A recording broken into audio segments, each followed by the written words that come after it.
কোরআন এবং হাদিসে অনেক আমলের কথা বলা আছে। অমুক আমলটি করলে আপনি একেবারে ছোট বাচ্চার মতো নিষ্পাপ হয়ে যাবেন, বা আপনার সব গুনাহ খাতা মাফ হয়ে যাবে, আপনার সব ভুল ত্রুটি মাফ করবেন, মাফ করে দিবে আল্লাহ তাআলা। এই দোয়াটা পড়লে এটা হয়ে যাবে, ওই দোয়া পড়লে আল্লাহ সব গুনাহ মাফ করে দিবেন, এই কাজটা করলে আল্লাহ তাআলা সব গুনাহ মাফ করে দিবেন। এই জাতীয় যত হাদিস আছে, যত ফজিলত আছে, এর দ্বারায় বান্দার সগীরা গুনাহ মাফের কথা বোঝানো হয়। আহলুস সুন্নাহ ওয়াল জামাআতের আকীদা হলো এটাই যে যত হাদিসে যত ফজিলতের কথা বলা আছে, সব গুনাহ মাফের কথা বলা আছে, সেগুলোতে কোনটা উদ্দেশ্য? সগীরা গুনাহ উদ্দেশ্য। এই জিনিসটি না ধরতে পারার কারণে আমাদের অনেক ভাই বোন বিভ্রান্ত হন এবং ভুল করেন। তারা মনে করেন যত রকমের বড় বড় পাপ আছে সব করি, এরপরে মুসাফা করে হাত ঝাড়া দিলেই সব মাফ হয়ে যাবে। তাহলে তো খুব সহজ, রিমুভ করা কি হয়ে যাবে? সহজ হয়ে যাবে। এই জন্য গুনাহ ধ্বংসে করে। ওই মুখ দোয়াটা পড়লে, সকালে পড়লে, সারা রাতের, সন্ধ্যা পড়লে সারা দিনের সব গুনাহগুলা মাফ হয়ে যায়।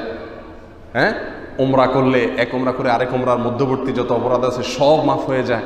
তাহলে তো কবিরা গুনাহ করতে টেনশন নাই। একটা ওমরা করলে ক্লিয়ার হয়ে গেল, মুসাফা করলে ক্লিয়ার হয়ে গেল। ব্যাপারটা কি তাই? না, এটা ভুল। এটা আমরা অনেকেই জানি না, আমাদের অনেক কাছে জিনিসটা পরিষ্কার না। যত হাদিসে সকল গুনাহ মাফের কথা বলা হয়েছে এ জাতীয়, সেগুলাতে সগীরা গুনার কথা বলা হয়েছে। ছোট ছোট গুনাহ যেগুলা, সেগুলা মাফ হয়ে যায় এই সমস্ত আমলের মাধ্যমে।